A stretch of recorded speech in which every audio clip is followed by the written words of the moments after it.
দর্শক, আপনাদের সবাইকে স্বাগত জানাচ্ছি দ্য ডেইলি স্টারের নিয়মিত আয়োজন স্টার ডিসকোর্সের আজকের পর্বে। আজকে আমরা কথা বলবো বিএনপি সরকারের যে 3 মাস সময় অতিবাহিত হয়েছে, 100 দিনের কার্যক্রমকে আমরা কিভাবে দেখছি, কিভাবে মূল্যায়ন করছি বা কিভাবে পর্যালোচনা করছি, সেই বিষয়টি নিয়ে কথা বলবার জন্য দুজন অতিথিকে আমরা বাংলাদেশ থেকে যুক্ত করেছি। শুরুতেই তাদের সঙ্গে আপনাদেরকে পরিচয় করিয়ে দিচ্ছি।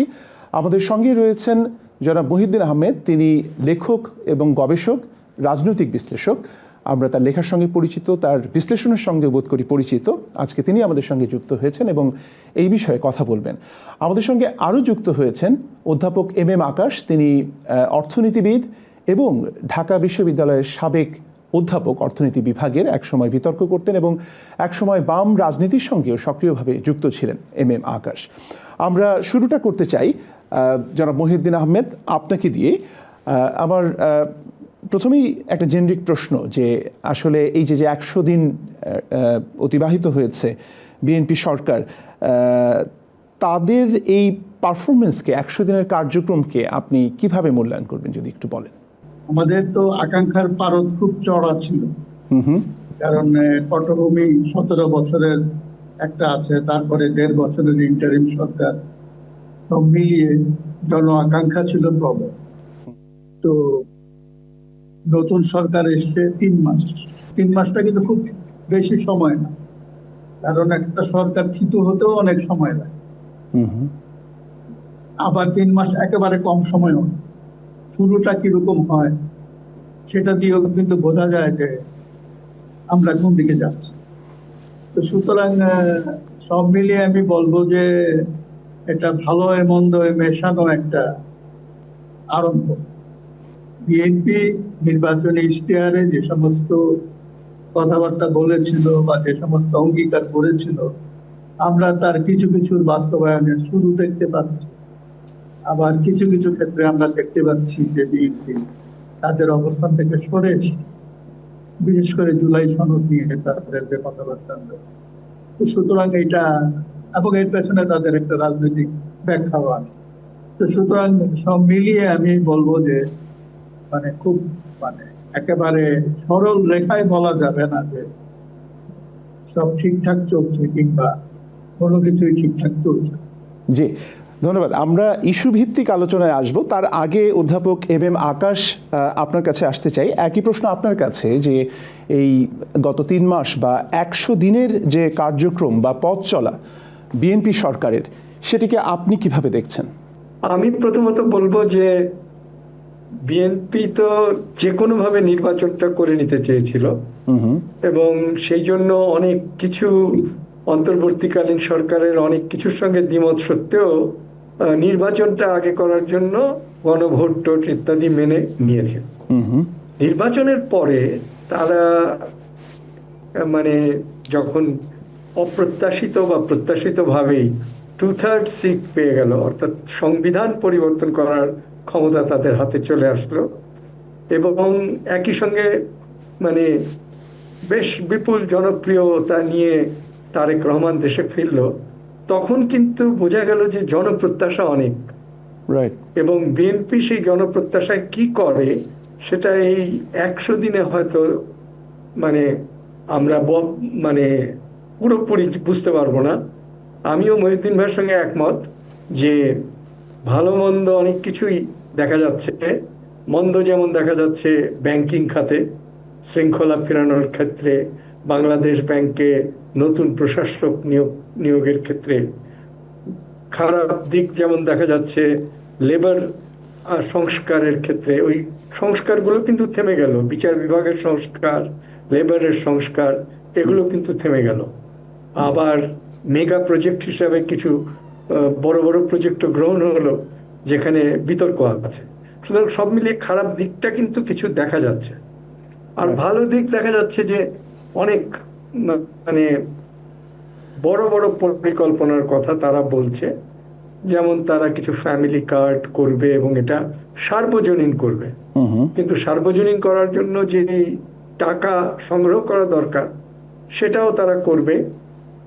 এখন IMF, ওয়ার্ল্ড ব্যাংক এদের সম্পর্কেও বেশ কঠোর কথা বলল, কিন্তু অন্যদিকে আবার যেটা সবাই বলছে যে ক্ষমতায় আসার আগেই তারা মার্কিন বাণিজ্য চুক্তি, যেটা খুবই প্রতিকূল, সেটার ব্যাপারে তারা এবং ইউনূস সরকার এবং জামাত একমত হয়েই ক্ষমতায় এসেছে।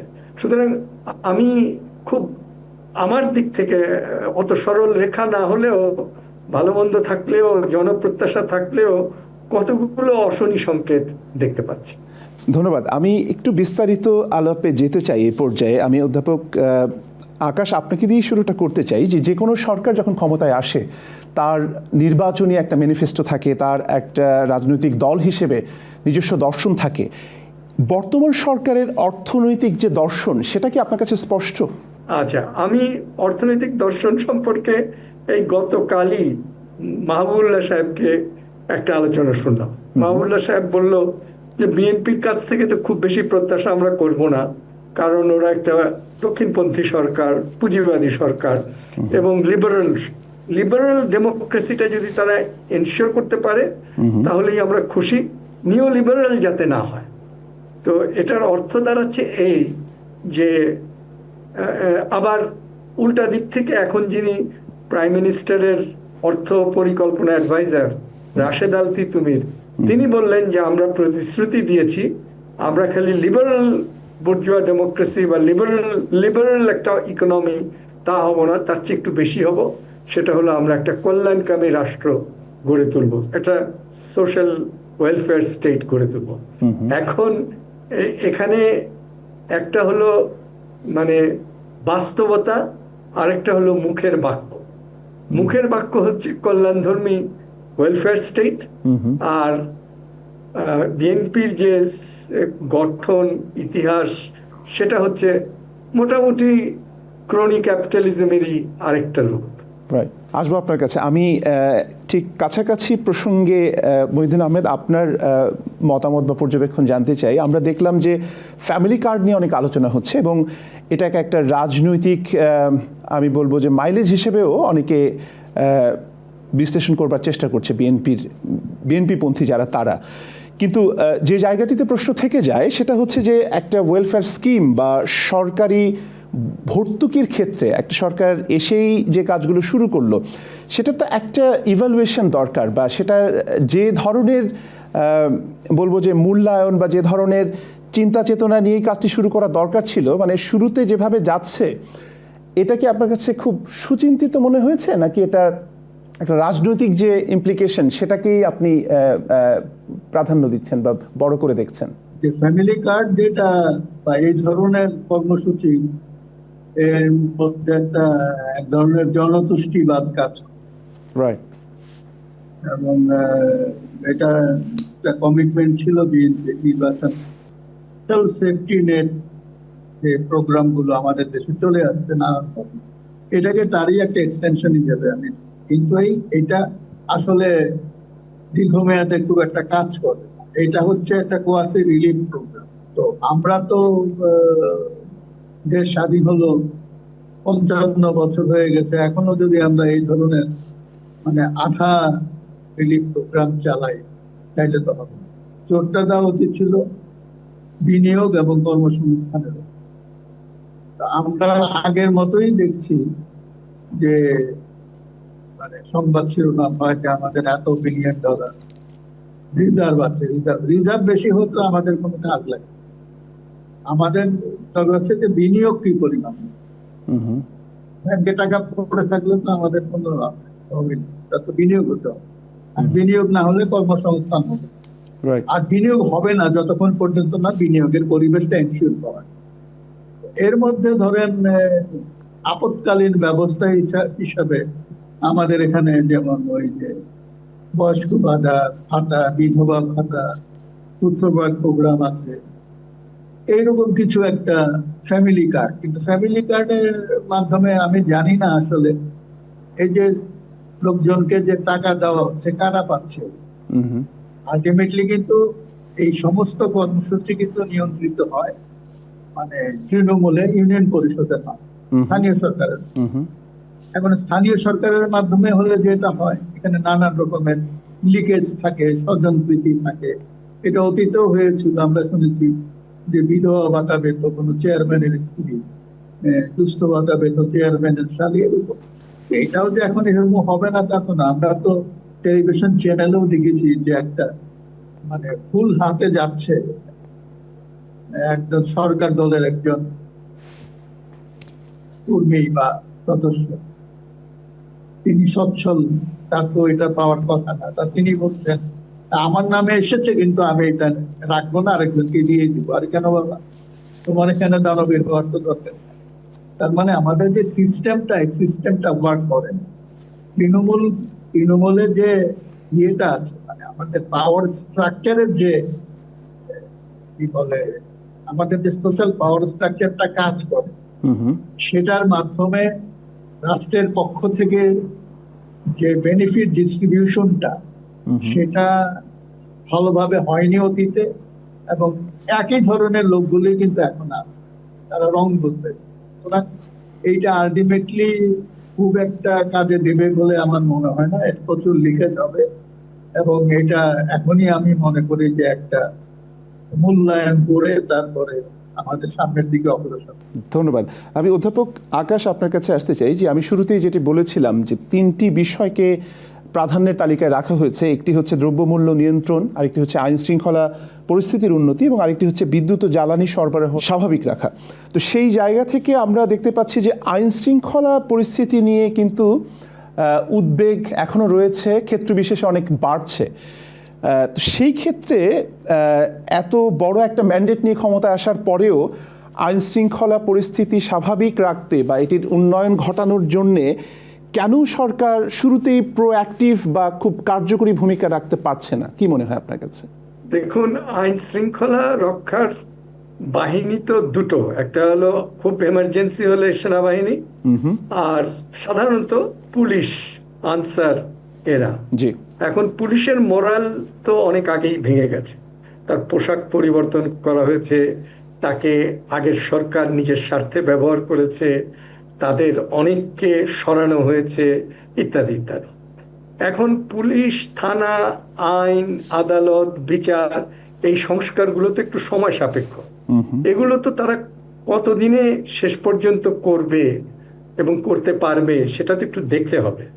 তো আমি মনে করি না যে এই অল্প সময়ে যেটা একটু চেঞ্জ হয়েছে সেটা হলো যে ওই যে তরুণরা একটু মব কালচার করতো, সেইটার ব্যাপারে বিএনপি একটু কঠোর হয়েছে। কারণ ওই তরুণদের পার্টি এনসিপির সঙ্গে, এনসিপিকে তারা খুব একটা পছন্দ করছে না, এবং সেই জন্য তাদের যে উগ্রতা এবং অন্যান্য বিষয় ছিল সেগুলো তারা আটকাচ্ছে। আবার তরুণরা অভিযোগ করছে যে বিএনপি অনেক রকম জায়গায় ওই আওয়ামী লীগ স্টাইলেই দুর্নীতি মাস্তানি করছে ইত্যাদি। সুতরাং এখানে আইন শৃঙ্খলাটা, বিশেষ করে আরেকটা জিনিস খুব মারাত্মক আকার ধারণ করেছে, নারী এবং শিশু নির্যাতন। সংখ্যালঘুদের উপরেও নির্যাতন কিছুটা কমেছে, আগে যেরকম ছিল তার চেয়ে। আমরা তো ভয়াবহ কয়েকটা জিনিস অন্তরীণ সরকারের আমলে দেখেছিলাম, যে প্রথম আলো জ্বালিয়ে দেওয়া হলো, ডেইলি স্টার আপনাদের পত্রিকা জ্বালিয়ে দেওয়া হলো। তো সেগুলো হয়তো বিএনপি ওরকম মারাত্মক যে একটা বিশেষ কোয়ার্টার থেকে যে কাজগুলো করা হচ্ছিল সেগুলো বিএনপি কিছুটা শক্ত হাতে হয়তো আটকানোর চেষ্টা করছে, কিন্তু হয়তো তার প্রশাসন যন্ত্রের দুর্বলতার কারণে পুরোটা পারছে না। সব মিলিয়ে আইন শৃঙ্খলা পরিস্থিতি সুস্থ হতে দেরি হবে, এটা ন্যাচারাল। কারণ আইন শৃঙ্খলা বাহিনীকে সুসংগঠিত করা, তার মোরাল ফিরিয়ে আনা, এবং আইন আদালতের যে সংস্কার প্রক্রিয়া শুরু হয়েছিল সেটাকে কায়েম করা একটু সময় সাপেক্ষ। রাইট। পরিসংখ্যান বলছে যে এই গত 3 মাসে হত্যা মামলা বেড়েছে, মব লিঞ্চিং চলছে, সংখ্যালঘু ধর্মীয় নেতাদের উপরে আমরা দেখছি যে হামলা অব্যাহত রয়েছে, এবং এটি ছাড়াও আমরা দেখলাম মিরপুরের যে মাজার হামলার ঘটনা এবং কুষ্টিয়ায় যে পীর হত্যার ঘটনা। এগুলো তো অনেক কিছুই আছে যেটি আপনিও কিছুটা উল্লেখ করেছেন, যে বিচার ব্যবস্থা বা জুডিশিয়ারির যে একটা অবস্থা, তাতে করে খুব মানুষ আশাবাদী হতে পারছে না।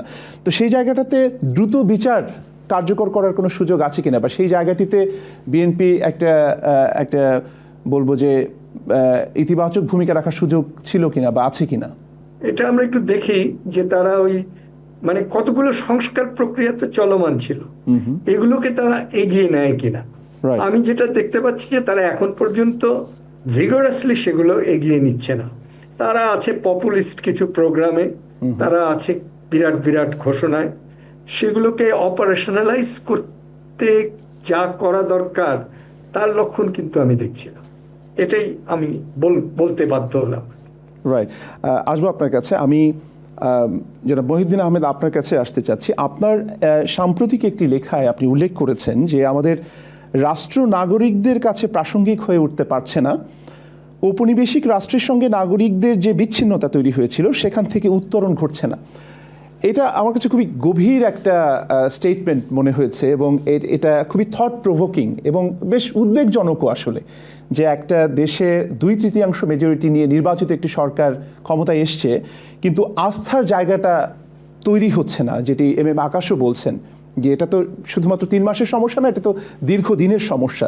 তো সেই জায়গাটিতে গত 100 দিনের যে পথ চলা, সেটির ধারাবাহিকতায় আগামী দিনগুলোতে এই জায়গাগুলোতে কাজ করার তো নিশ্চয়ই একটা সুযোগ তৈরি হবে, কিন্তু এই 100 দিনে আইন শৃঙ্খলা পরিস্থিতি, মব কালচার এবং জুডিশিয়াল সিস্টেমের কি কোনো পরিবর্তন আপনি দেখতে পেয়েছেন?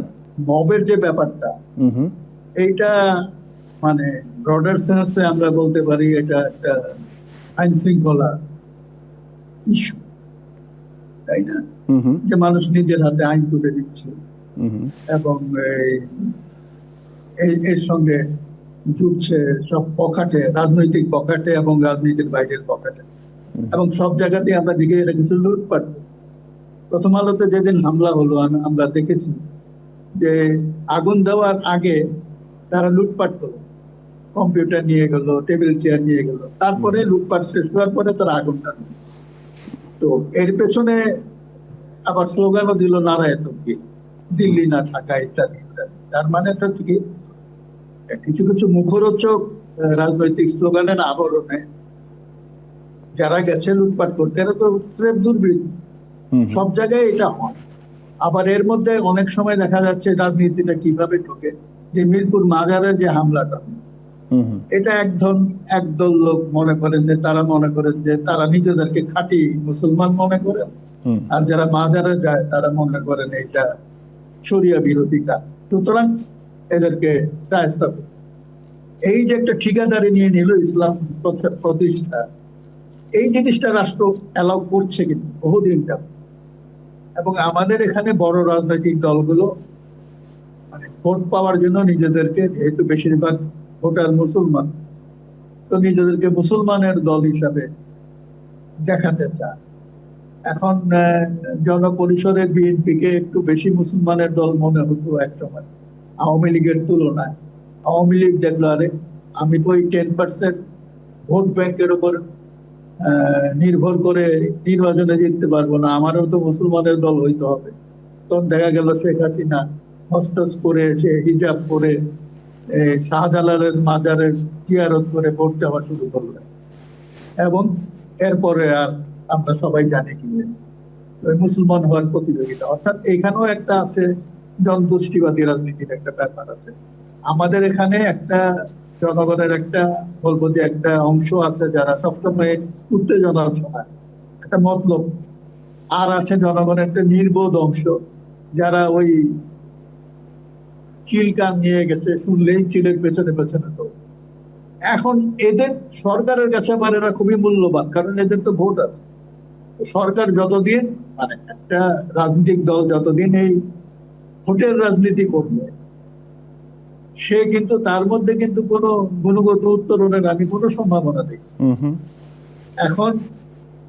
এখন যে অবস্থাটা আছে, মিরপুর মাজারের ঘটনাটা দিয়েই আমি বলবো যে এখানে যারা ইনভলভ ছিল, আক্রমণকারী ছিল, তাদের ব্যাপারে তো রাষ্ট্র কোনো স্টার্ন অ্যাকশন নিয়েছে বলে আমরা দেখি। এর আগেও যারা বিভিন্ন এইসব কাণ্ড কারখানা করেছে, রাষ্ট্রকে কোনো হস্তক্ষেপ করতে দেখিনি। এখন বিএনপি 100 দিনের মধ্যে, মানে আমি জানি না তাদের মধ্যে এরকম কোন স্ট্রং স্টেটমেন্টও আমি দেখিনি। যে শরিয়া আইন নিয়ে তারা ওই এক সময় বিএনপির জামাত পার্টনার ছিল, তারা এইসব নিয়ে কথাবার্তা বলতো না, তাদের কমন এনিমি ছিল আওয়ামী লীগ। তো তো তাদের একটা ইয়ে ছিল যে সেকুলার পলিটিক্স, যেটার কথা আওয়ামী লীগ বলতো, যদিও আওয়ামী লীগ কখনোই একটা সেকুলার দল ছিল না, এটা আগাগোড়া একটা সাম্প্রদায়িক দল। বাংলাদেশে সেকুলার রাজনীতি বরাবর করতো এদেশের কমিউনিস্ট পার্টি, এর বাইরে সবগুলোই ছিল সাম্প্রদায়িক। তো আমার কথা হচ্ছে যে এই মানে এন্টি সেকুলার যে একটা হিস্টেরিয়া ডেভেলপ করা হয়েছে আমাদের দেশে, তার মধ্যে কম বেশি সব রাজনৈতিক দলে জুটে গেছে, ফলে এই এরা লাই পেয়ে গেছে। মানে আমরা জানি যে লাই পেলে যা হয়। তো আমার মনে হয় যে এখানে বিএনপি রাজনৈতিক দল হিসাবে তার যে র্যাঙ্ক এন্ড ফাইল, এরা তো মানে ইডিওলজিক্যালি যে একটা রেজিমেন্টেড পার্টি হলে একটা অবস্থান নিতে পারে না, কিন্তু এই দল তো সেই অবস্থান নিতে পারবে না। আমরা তো দেখেছি এর আগেও, যখন ওই হেফাজতে ইসলামকে নিয়ে বিএনপিও টানাটানি করে, আওয়ামী লীগও টানাটানি করে, তারা মনে করেছে যে এদের সঙ্গে থাকলে বোধহয় আমরা আমাদেরকে লোকে খাঁটি মুসলমান মনে করবে, আমরা ভোট পাবো। যতদিন মাথার মধ্যে এই চিন্তাটা থাকবে ততদিন কিন্তু এইটা হবে। এই যে বাজার আক্রমণের নামে যে মানে যে কাণ্ড কারখানা চলছে, যে সন্ত্রাস চলছে, এইটাকে যদি আমরা না শেখাতে পারি, আমার বিশ্বাস আমি আরেকজনের উপর চাপিয়ে দিতে পারি না, ওটা হচ্ছে ফ্যাসিবাদ। তো যারা এগুলো করছে তারা ফ্যাসিস্ট শক্তি। আমরা ওই তাত্ত্বিক কি বলেন সংজ্ঞায় নাই বা গেল। এই ফ্যাসিস্ট শক্তিকে প্রতিহত করার জন্য যে মানে যারা করবে তাদের মধ্যে যে রেজিমেন্টেশন দরকার, দৃঢ়তা দরকার, সৎ রাজনৈতিক ইচ্ছা দরকার, এইটা যদি সহসা আমরা না দেখি তাহলে কিন্তু এগুলো চলতেই। জি, আসবো আপনার কাছে আবার। আমি অধ্যাপক আকাশ, একই প্রসঙ্গে একটু আপনার দৃষ্টি আকর্ষণ করতে চাই যে জনাব মহিউদ্দিন আহমেদ বলছিলেন যে অসাম্প্রদায়িক রাজনীতির যে ধারা, সেই ধারাটা তো অনেকটাই কোণঠাসা। তো এরকম একটি বাস্তবতায় 2024 এবং পরবর্তী সময়ে 1.5 বছরের যে অন্তর্বর্তী সরকারের যে শাসন এবং গত 100 দিনে বিএনপির যে শাসন, মানে যেভাবে এগোচ্ছে, তাতে কি আপনার কাছে মনে হচ্ছে যে কোনো একটা জায়গায়, মানে টানেলের একেবারে শেষ প্রান্তে অসাম্প্রদায়িক বাংলাদেশের যে আকাঙ্ক্ষা, সেখানে আপনি আলোর দিশা দেখতে পাচ্ছেন কোথাও? এটা তো পরিষ্কার যে জামাতে ইসলাম বিএনপির চেয়ে বেশি সাম্প্রদায়িক, হেফাজতে ইসলাম বিএনপির চেয়ে বেশি সাম্প্রদায়িক। যেহেতু বিএনপি জয়লাভ করেছে এবং 2/3 আসন পেয়েছে, কিন্তু জামাত তো যথেষ্ট শক্তি সঞ্চয় করেছে এবং তারা প্রধান বিরোধী দল হিসাবে এসেছে এবং বিএনপির দুর্নীতি বা বিএনপির যে অপশাসন কোনো কিছু যেগুলো আওয়ামী লীগের মধ্যেও ছিল, সেগুলোর কঠোর সমালোচনা করে তারা চাইছে আগামী অক্টোবর থেকে আন্দোলন করে এগিয়ে যাবে। এখন এটা বিএনপির উপর নির্ভর করবে, বিএনপি এই আন্দোলনের ভয়ে ইসলামী শক্তিকে পক্ষে আনার জন্য কনসেশন দিবে নাকি নিজেকে আত্মসংশোধন করে জামাতকে সুযোগ দিবে না তার বিরুদ্ধে আন্দোলন করার। সেইটা তো বিএনপির আচরণ দ্বারা প্রতিষ্ঠিত করতে হবে। কিন্তু আমরা কি দেখছি? আমরা দেখছি যে মানে ব্যাংকের যে ইসলামী ব্যাংকগুলো যেগুলো মালিক এস আলম গ্রুপ ছিল, তাদের সেই পুরনো মালিকদেরকেই আবার ফিরিয়ে আনার জন্য মাত্র 7.5% তাদের যে পাওনা সেটা দিলে তাদেরকে মালিক হিসাবে বোর্ডে অন্তর্ভুক্ত করে নেওয়া হবে, এই ধরনের কথা শুনতে পাচ্ছি। আমরা তো আগেও শুনেছিলাম যে যখন সালাউদ্দিন সাহেব, যিনি বিএনপির অন্যতম নেতা, তিনি যখন একটা গাড়িতে ব্যবহার করে কক্সবাজারে গেলেন এবং অভিযোগ উঠলো যে এই গাড়িটা এস আলমের গাড়ি, তখন তো তিনি বললেন যে আমি জানতাম না। এটা ঠিক কয়েকজনকে গ্রেফতার করেছে, যেটা মনে হয়। এই জন্য আমি বিএনপিকে দুটো ফোর্সে ভাগ করছি। একটা ফোর্স চাচ্ছে প্রচলিত ক্রনি ক্যাপিটালিজমের বাইরে এসে, এবং জিয়াউর রহমান যেহেতু মুক্তিযুদ্ধের লোক, সুতরাং মুক্তিযুদ্ধকে ধরে রেখে আগাতে। আরেকটা ফোর্স চাচ্ছে যে না, আওয়ামী লীগকে ঠেকানোর জন্য আমরা যেমন একসময় মুসলিম লীগ বা প্রাক্তন ইসলামপন্থী শক্তিগুলোর সঙ্গে কিছু কম্প্রোমাইজ করেছিলাম, সেই কম্প্রোমাইজ করেই আমরা চলবো। এবং আমাদের জন্য বেস্ট হলো বিরোধী দল জামাত এবং সরকারি দল বিএনপি, কারণ তারা মনে করে আগামী নির্বাচনে জামাত জিততে পারবে না, সুতরাং জামাতই আমাদের প্রধান প্রতিদ্বন্দ্বী থাকুক, অসুবিধা নেই। এটা একটা দল মনে করে। কিন্তু আবার একটা বড় অংশ আছে যারা হয়তো চায় যে বিরোধী দলও সেকুলার হবে, সরকারি দলও সেকুলার হবে। এখন কোন অংশটা শেষ পর্যন্ত বিএনপিতে শক্তিশালী হবে তার উপর নির্ভর করবে পরিণতি কি হবে। আপনার প্রেডিকশন কি, মানে বিএনপির যে রাজনৈতিক ধারা, তাতে করে এই যে দুটো ধারার কথা আপনি বললেন, কোন ধারাটা বেশি শক্তিশালী বলে আপনার মনে হচ্ছে? আমি নাম ধরেই বলতে পারি, মির্জা ফখরুল ইসলাম ধর, তার নেতৃত্বে যে অংশটা আছে। আবার আপনি অন্য নামগুলো আমি নাই বললাম, অন্য কিছু লোক আছে যারা হয়তো মানে অতটা মানে মির্জা ফখরুল ইসলাম যেইভাবে বিএনপিকে দেখতে চান সেইভাবে। পুরো জিনিসটা কিন্তু নির্ভর করবে তারেক রহমানের অবস্থানের উপর, কারণ এখনো বিএনপির প্রধান ক্ষমতা তারেক রহমানের কাছেই কক্ষিগত। সুতরাং তিনি যদি মনে করেন যে সেকুলার ধারায় অগ্রসর হবেন তাহলে একরকম, আর তিনি যদি মনে করেন মুসলিম লীগ বা এদের সঙ্গে কম্প্রোমাইজ বা মানে ইসলামিক ফোর্সের সঙ্গে কম্প্রোমাইজ করে দেশ চালাবেন তাহলে আরেক রকম।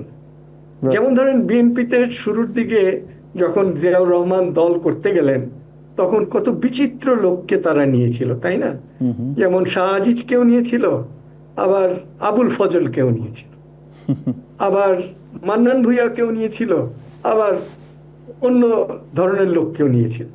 সুতরাং সেই অতীতের যে বিচিত্র লোক নিয়ে তার যে অগ্রগতি এবং পরে আওয়ামী লীগকে ক্ষমতা থেকে সরানোর জন্য উভয়ের প্রতিযোগিতা, যেটা মহিউদ্দিন সাহেব বললেন, হেফাজতকে নিজের পক্ষে রাখতে পারলে আমি জিততে পারবো, তার ফলে উভয়েই কিন্তু সেকুলারিজম থেকে দূরে সরে গেল।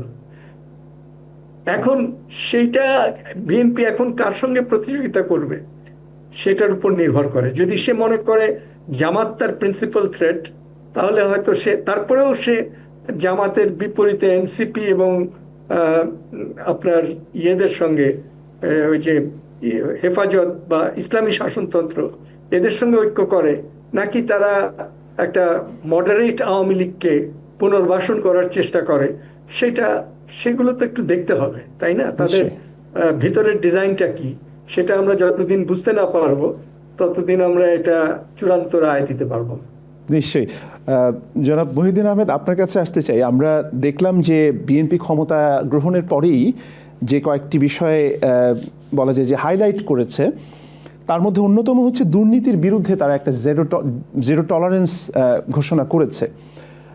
কিন্তু এই যে আমরা ম্যানিফেস্টোতেও দেখেছি, বিএনপি ম্যানিফেস্টোতে সেখানে মেরিটোক্রেসির কথা বলা হয়েছে, কিন্তু আমরা বেশ কিছু নিয়োগ দেখলাম বিশ্ববিদ্যালয় থেকে শুরু করে বাংলাদেশ ব্যাংক থেকে শুরু করে গুরুত্বপূর্ণ কিছু প্রতিষ্ঠানে, সেখানে মেরিটোক্রেসির জায়গাটা বা দলের ঊর্ধ্বে গিয়ে সর্বজন গ্রহণযোগ্য বা সর্বজন গ্রাহ্য ব্যক্তি, দক্ষ ব্যক্তিদের নিয়োগ দেওয়ার ক্ষেত্রে বিএনপির এই সিদ্ধান্তগুলোকে আপনি কিভাবে মূল্যায়ন করবেন?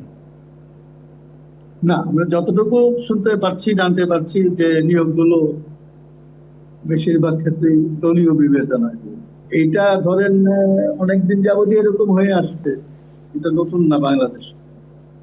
এবং যখন যে সরকার ক্ষমতায় থাকে তার সেই সরকারের অনুগত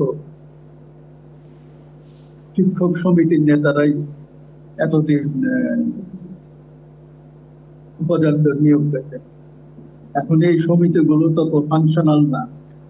এখন কিন্তু তাদের রাজনৈতিক রং দেখে দেখেই তাদেরকে বা যাদেরকে নিয়োগ দেওয়া হয়েছে আমি তাদের ব্যক্তিগত যোগ্যতা সম্পর্কে জানি না, বলতে পারবো না, কিন্তু কথা উঠেছে যে এরা সবাই হচ্ছে বিএনপি। এই হলো ব্যাপার। তাহলে বিএনপি মন্ত্রী কি ভালো অধ্যাপক নাই, শিক্ষক নাই, উপাচার্য অযোগ্য নাই? আমি সেটা বলছি, কিন্তু এর বাইরেও তো আছে। ব্যাপারটা হচ্ছে যে নিয়োগ প্রক্রিয়াটা কেমন। আমাদের তো একটা টেকসই প্রক্রিয়ার দিকে যেতে হবে, যে প্রক্রিয়ার মাধ্যমে যিনি আসুক, যে দলের প্রতি তার সহানুভূতি থাকুক, সমস্যা নাই, এটা তার ব্যক্তিগত ব্যাপার, কিন্তু নিয়োগ প্রক্রিয়াটা নিয়ে হচ্ছে এইটা আশা, হুম হুম। এটা মানে আমরা আগে দেখি নাই, এখনো দেখছি না। এটা একটা শুরু হওয়া দরকার। আরেকটি খুব ইন্টারেস্টিং বিষয়, সেটি আমরা বিভিন্ন আরো আমি বলবো যে আরো অনেক ব্যাপারেই আমি মানে কথাবার্তা হয়েছে। হুম হুম তো আহ, বিভিন্ন জায়গায় অনেক প্রতিষ্ঠান আছে যেখানে মানে মন্ত্রণালয়ের বাইরে, যেগুলোর যে প্রধান নির্বাহী যারা হবেন, হুম হুম। বেশিরভাগ ক্ষেত্রেই আমরা দেখছি যে দলীয় বিবেচনাটা কাজ করে। তো আমি এটাই বলি আর কি, যে সব জায়গাতেই একটা প্রক্রিয়া থাকা দরকার। এই প্রক্রিয়ার ব্যাপারটি আমরা ইয়াতেও দেখেছিলাম, যখন জুলাই সনদ নিয়ে কথাবার্তা করছি, হুম হুম সেখানে এই বিভিন্ন সাংবিধানিক কমিশন গুলো কিভাবে গঠন করা হবে সেটা নিয়ে মতৈক্য হয়।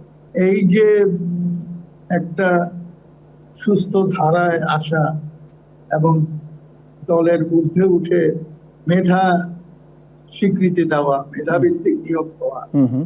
এটার জন্য যে সংকীর্ণ দলীয় দৃষ্টিভঙ্গির ঊর্ধ্বে উঠতে পারাটা, এটা বিশাল চ্যালেঞ্জ। এই চ্যালেঞ্জটা আমাদের দেশের আজ পর্যন্ত কোনো নেতা অতিক্রম করতে পারেন না।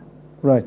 তো সুতরাং শুরু থেকেই আমরা দেখে আসছি এই আত্মীয় তোষণ, দলীয় তোষণ, হুম হুম নানান রকমের স্বজনপ্রীতি, এমনকি বিচারপতি নিয়োগের ক্ষেত্রে আমরা এই জিনিসটা দেখি।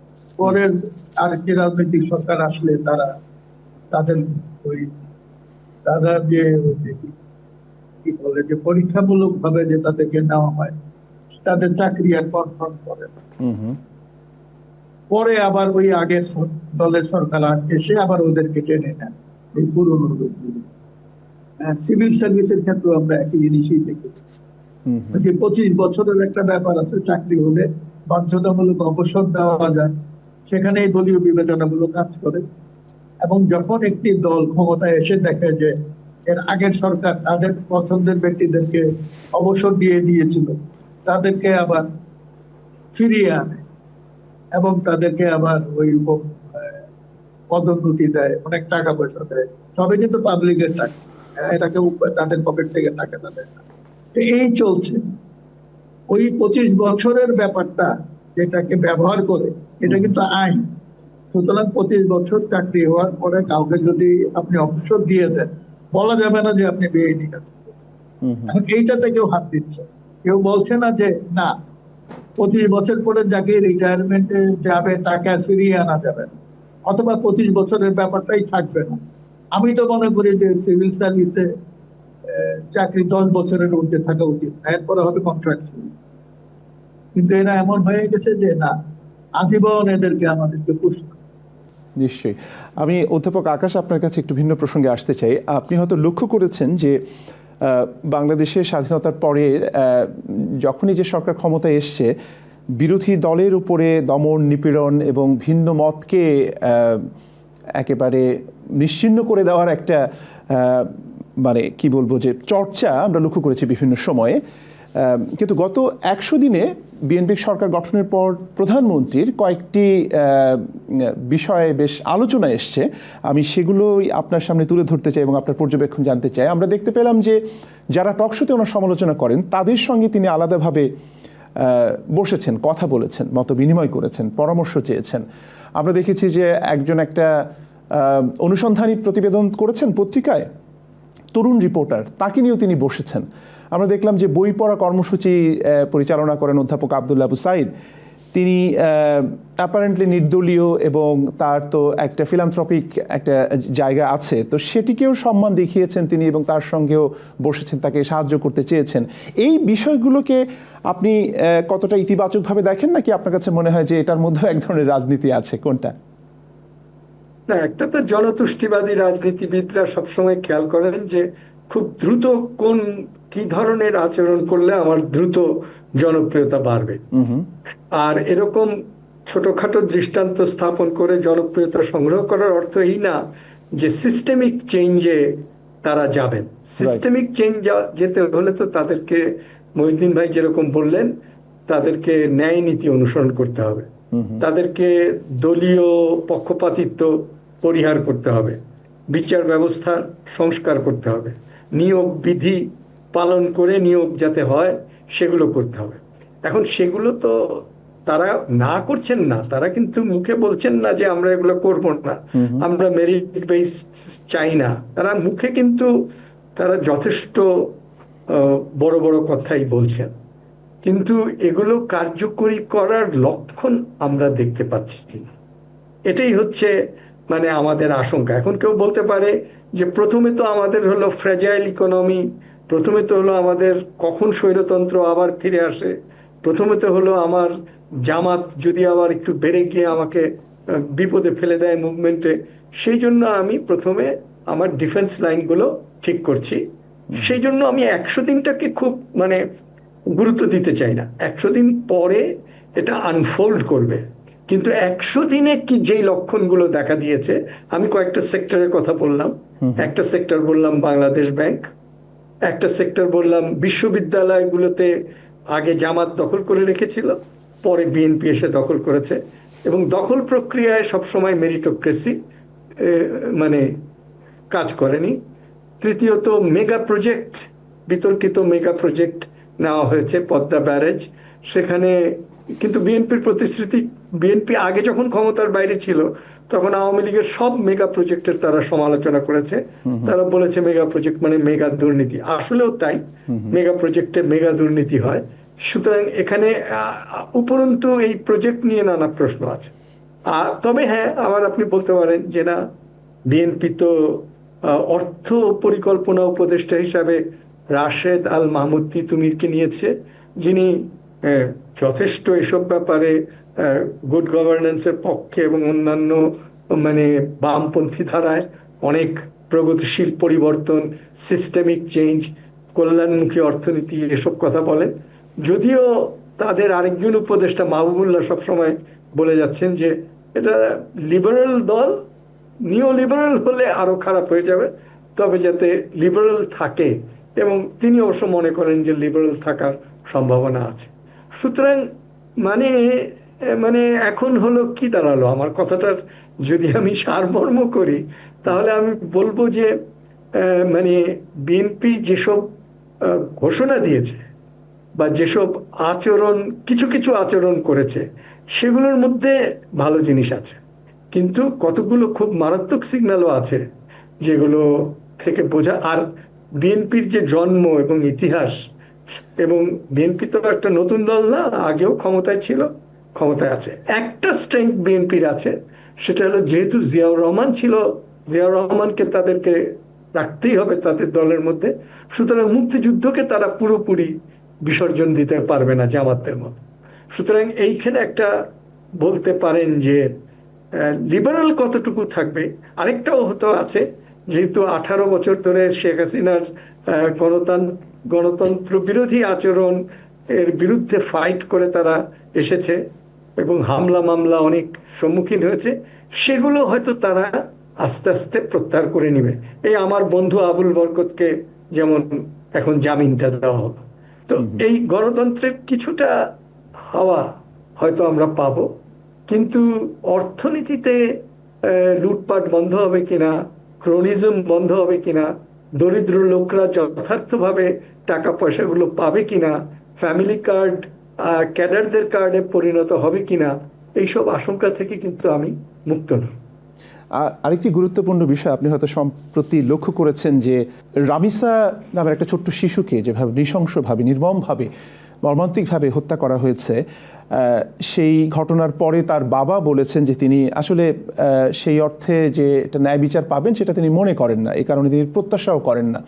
তো এই কথাটারও তো একটা খুব গূঢ় তাৎপর্য রয়েছে, কেননা দীর্ঘদিন ধরে আমরা যে বিচারহীনতা সংস্কৃতি দেখে এসেছি সেটির কারণেই তো তার হতাশা। তো আমি এই রেফারেন্সটি এই কারণেই টানছি যে এইরকম অনেক ধরনের অপরাধ হয়েছে, এবং যদি আপনি রাজনৈতিক জায়গা থেকে চিন্তা করেন যে জুলাইয়ের পরে যে ধরনের নানামুখী অপরাধ সংঘটিত হয়েছে, এবং আপনি দীর্ঘ সময় ধরে যে বিশ্ববিদ্যালয়টিতে পড়িয়েছেন, যারা ওই সময়ে সরকারের পৃষ্ঠপোষকতা পেয়েছে তারা নির্ধারণ করেছে কোন শিক্ষক ক্লাস নিতে যাবেন, কোন শিক্ষক ক্লাস নিতে যাবেন না। মানে বিশ্ববিদ্যালয় থেকে শুরু করে, শিক্ষাঙ্গন থেকে শুরু করে প্রত্যেকটা জায়গায় এই বিষয়গুলো হয়েছে। আপনার কাছে কি মনে হয় যে যেগুলো রীতিমতো ফৌজদারি অপরাধ, সেগুলোর বিচার করার সদিচ্ছা বিএনপি সরকারের রয়েছে? বিশেষ করে 1.5 বছরের কথা বলছি, এর আগেরগুলো তো তারা করবেই, সেটা তাদের একটা প্রতিশ্রুতির মধ্যে রয়েছে, কিন্তু 1.5 বছরের অপরাধগুলোর বিষয় খুব সুস্পষ্ট অবস্থান এখনো পর্যন্ত দেখা যাচ্ছে না। সেক্ষেত্রে আপনার কি ধারণা, কি প্রেডিকশন? না, বিএনপির তো একটা সবসময় আশঙ্কা হলো যে আওয়ামী লীগ আবার এসে পড়ে কিনা।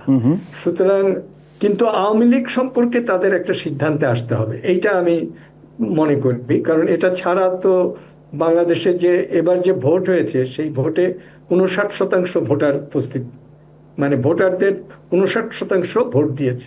তার মানে 41% ভোট দেয়নি। তারা কারা? তাদের মধ্যে একটা বড় অংশই হলো আওয়ামী লীগের ভোটার। তো এই অংশ কিন্তু বিএনপি বলছে যে তারা ইনক্লুসিভ রাজনীতিতে বিশ্বাস করে।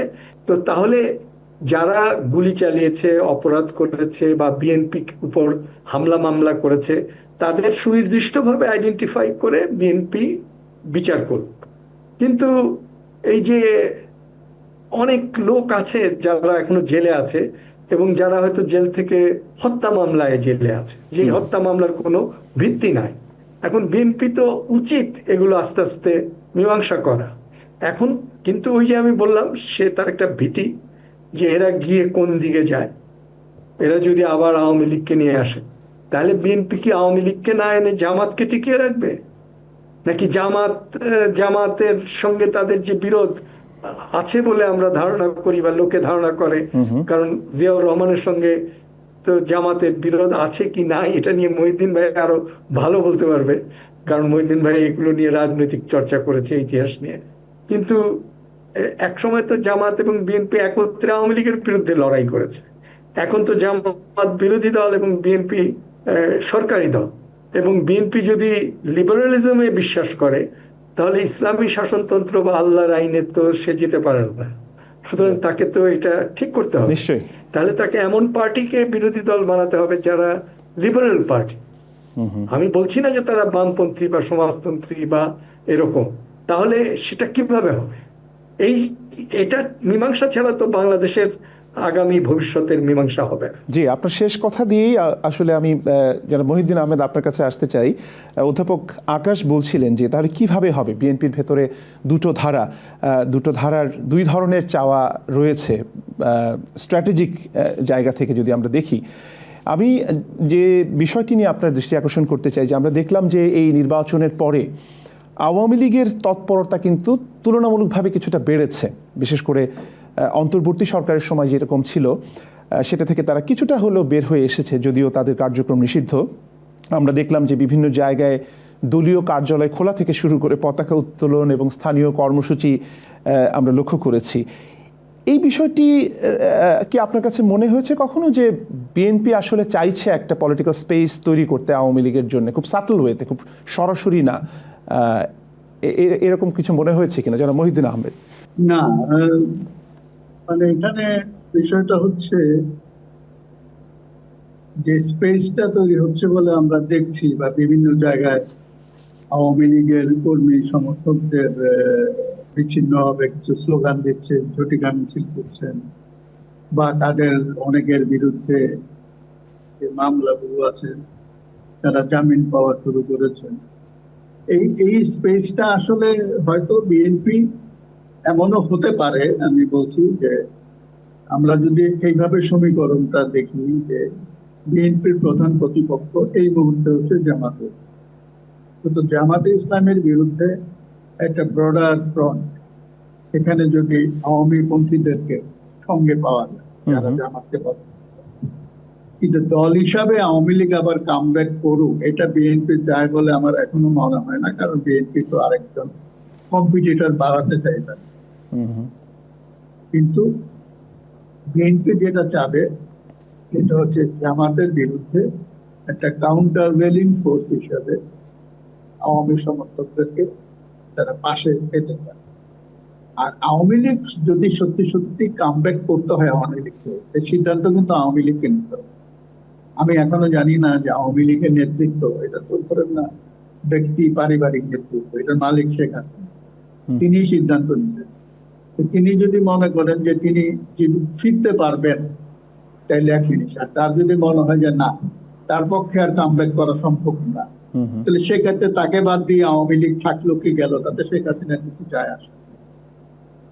এটা দল বলতে নিজেকে এবং পরিবারকে, এটা আমরা জানি।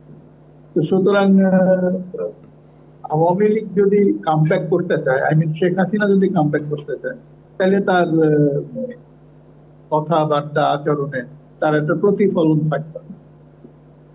রাইট, রাইট, এইটা আমি দেখিনি। নিশ্চয়ই।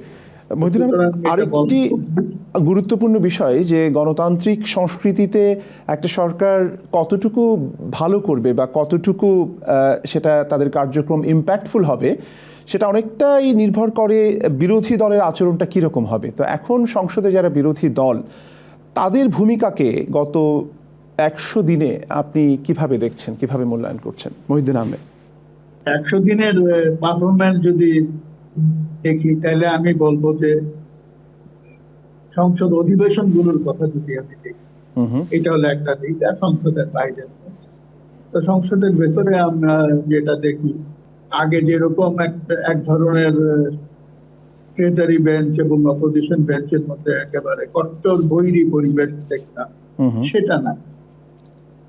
অর্থাৎ বোঝা যায় যে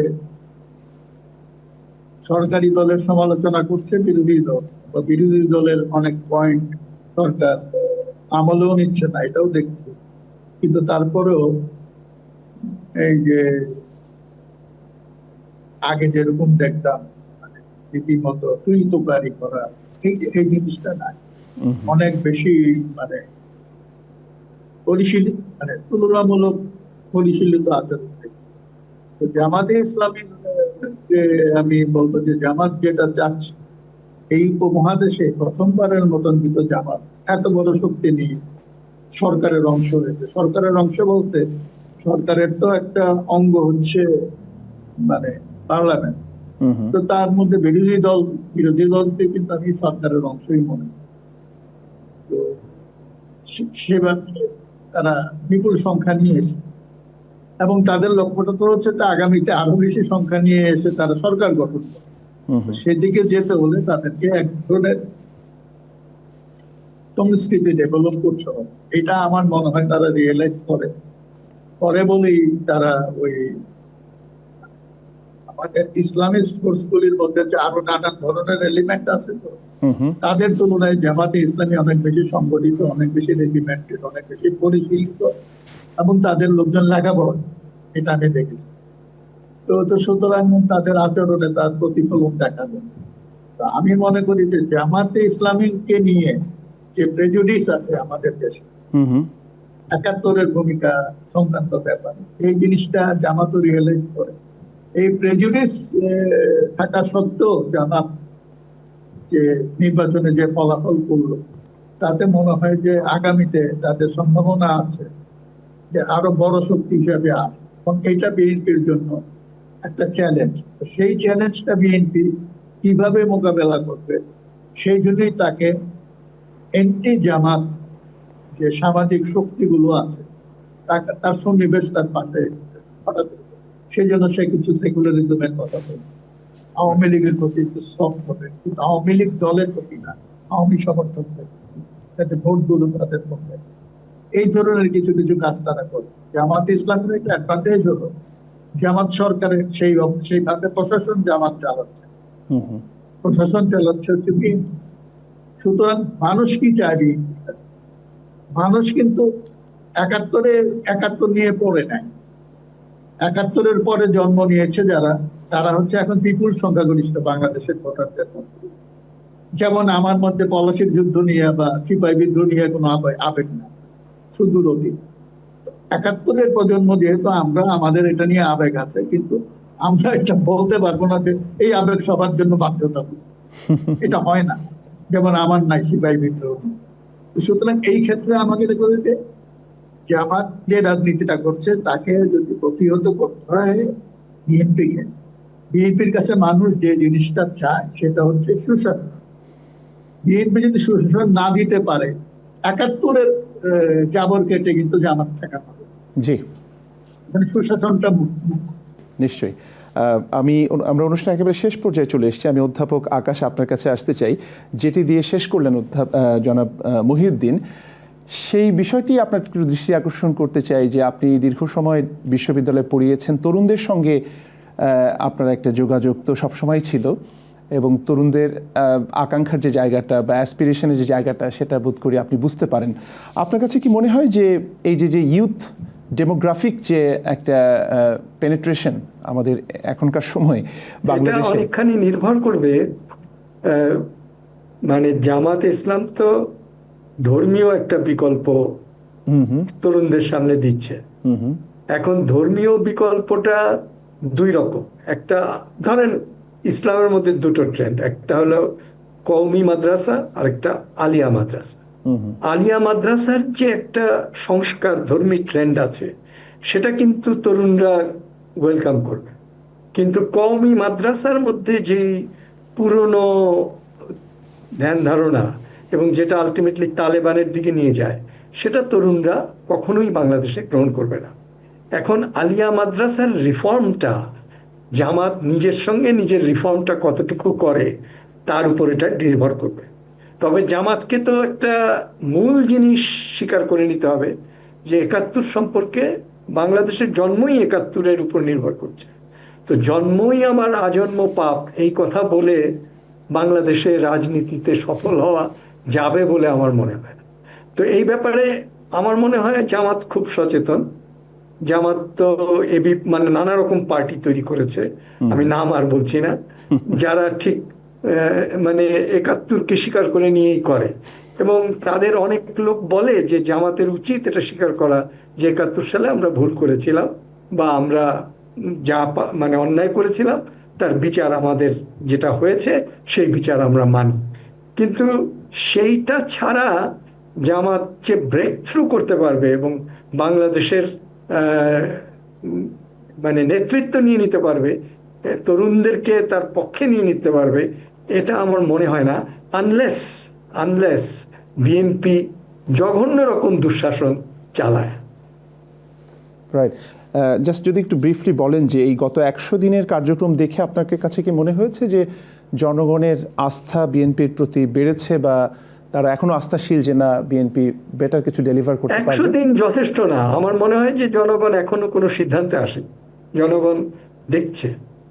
আচ্ছা, অনেক ধন্যবাদ অধ্যাপক এম আকাশ এবং মহিউদ্দিন আহমেদ আমাদেরকে সময় দেওয়ার জন্য। প্রিয় দর্শক, আমরা অনুষ্ঠান একেবারে শেষ পর্যায়ে যেমনটি শুনছিলাম, দুজন অতিথি বলেছেন যে ১০০ দিন আসলে যথেষ্ট সময় নয় একটি দলের কার্যক্রমকে বা দলের যে রাজনৈতিক চিন্তা চেতনা বা রাষ্ট্রকে তারা কোন দিকে নিয়ে যাবে সেটি বোঝার জন্যে। কিন্তু আমরা অবশ্যই গণমাধ্যমের মানে প্ল্যাটফর্ম থেকে সত্যিকার অর্থে দেখতে চাই যে সরকার সঠিক পথে আছে কিনা, এবং আগামী দিনগুলোতে গণমুখী যে কার্যক্রমগুলো সেগুলোকে তারা কতটুকু বাস্তবায়ন করতে পারবে, এবং সেখানে গুড গভর্নেন্স বা সুশাসনের যে বিষয়টি সেটি সর্বাগ্রে চলে আসে আমরা দেখতে চাই। আমরা অত্যন্ত ইতিবাচক জায়গা থেকে সমালোচনাও করতে চাই, বাকিটা সময়ের উপরই ছেড়ে দিতে হবে। যে যেখানে আছেন ভালো থাকুন, সুস্থ থাকুন, নিরাপদে থাকুন।